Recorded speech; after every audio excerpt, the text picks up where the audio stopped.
truth itself. Goku stepped toward the entrance. His heart was calm, but not still. Confidence, joy, and a faint unease that did not spoil the moment. And before he could take 2 more steps, Ozarius was there, standing at the gate, wearing a deep smile, not a smile of victory, but a smile of contentment. Beside him stood Zeno's mother, a warm gaze carrying silent gratitude. Goku said, "Hello, I've come." They replied almost in unison, "Welcome, Goku." The mother added, "You came at the right time." Goku glanced around slightly. "But where is Zeno?" A brief silence fell. Then, small footsteps, light, innocent, yet clearly audible. The shadow of a child appeared from behind the gate, 1 step closer, then another, until he was fully revealed. A child with pure features, shining eyes, a calm presence, holding Ozarius's hand, and with the other, his mother's. Goku froze, his eyes widened. "Zeno, you've returned to your original form." The child smiled.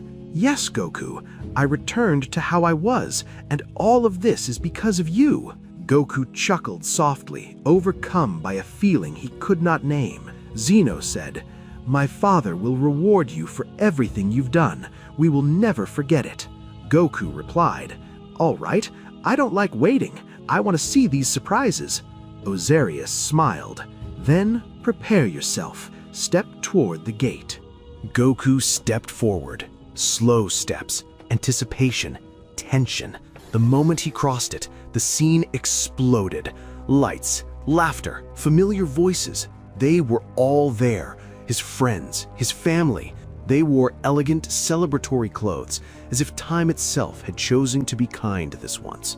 His smile widened. Then he stopped. Someone was standing in front of him. His features, his movements, even the way he stood, so similar to his own. The young man lifted his head and smiled. "Welcome, father." In that moment, Goku froze.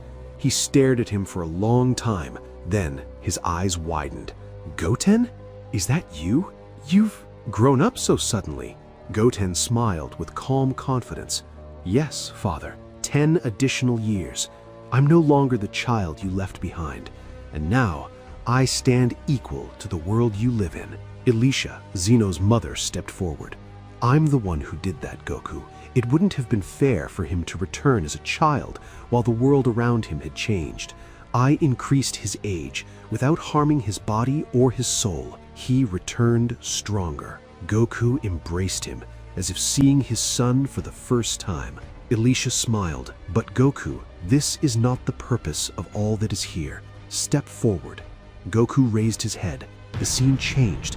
The gods of destruction stood in a single line, silent, their faces serious. On the other side, the Kaioshin, with an unprecedented solemnity, and at the front, 2 thrones. Goku stopped in place. "What is all this?" Elisha smiled. "The gods of destruction wish to apologize, and existence itself has decided one thing. A high position awaits you, Goku. Step forward and sit." Goku began to walk. He passed between the gods of destruction, and they bowed, without pride, like a belated acknowledgement. He advanced until he stood before the 2 thrones. Then he turned, uneasy. "Wait, what kind of rule is this? I'm not even good at these things." Ozarius smiled. "It will not be a traditional rule. You will hold a position beyond any classification. You saved existence, Goku, and what you did surpasses us all." Goku looked again at the 2 thrones. "But I see 2 thrones. For whom is the other? Will we rule together?" Ozarius slowly shook his head. "No, Goku. There is someone who deserves it more than I do." Goku grew confused. He looked around. The faces were smiling, a strange smile, as if hiding something. There's something concealed. What's happening? And suddenly, footsteps. Not ordinary footsteps. Steps that carried authority, majesty, and the weight of history. They grew clearer. Then he appeared. A sharp gaze, royal features unmistakable to the eye, holding his daughter in his arms. It was Vegeta. Goku froze. His eyes widened. He didn't move. He didn't breathe. Goku in a broken voice. Vegeta? How did you come back? Is this really you? Vegeta stopped in front of him and looked at him with that look Goku knew so well, a calm, challenging gaze. Then a faint smile formed on his lips. Vegeta. What kind of stupid question is that, Kakarot? Do you really think the Prince of the Saiyans disappears that easily? Goku's voice trembled, his eyes filled with tears, and suddenly he leapt toward him, hugged him tightly, a long, sincere, almost childlike embrace. Vegeta's body stiffened. Hey, that's enough. Get your hands off me. Everyone's watching. Ozarius smiled and stepped forward. Let me explain, Goku. Vegeta's return was not a random miracle. When he sacrificed himself, he left behind a trace of his essence connected to the power that was used at the time. The reason is that I was part of both his body and yours during your fusion. The necklace captured that trace, merged it with the stored power, and with the balance of energy, it became possible to manifest his body once again. It wasn't a clone, but a complete restoration of his existence, exactly as it happened with you, only this time, I played a role in it. So that's why you meant the two thrones? You want me and Vegeta? Vegeta glanced at him from the side. Don't misunderstand. This existence doesn't mean much to me. What matters is that you're still standing here. Suddenly, a massive aura burst forth from Vegeta. He transformed, a sacred form, stable, majestic. Goku's eyes widened. But how? Xeno's father's power is no longer inside you. Vegeta let out a short laugh. Power? Power is just a tool.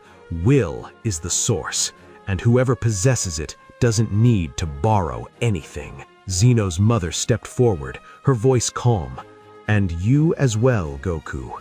Your body has grown accustomed to this transformation. The difference now is that you need endurance, not explosion. Goku closed his eyes. The world stilled.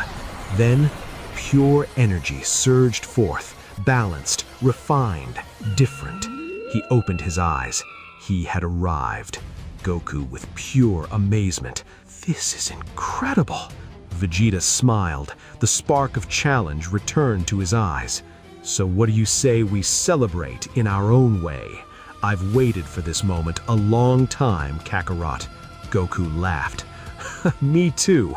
Let's see how far we've come. And in an instant, they vanished. They reappeared outside the palace. First collision, the sky trembled, but did not shatter. Even blows, power without hatred. A fight not for survival, but for life itself. Friends watched from the windows, smiling, some crying, not out of fear, but relief, because now they knew darkness may fall, but light does not triumph by strength alone. It triumphs by will and by hearts that refuse to be extinguished.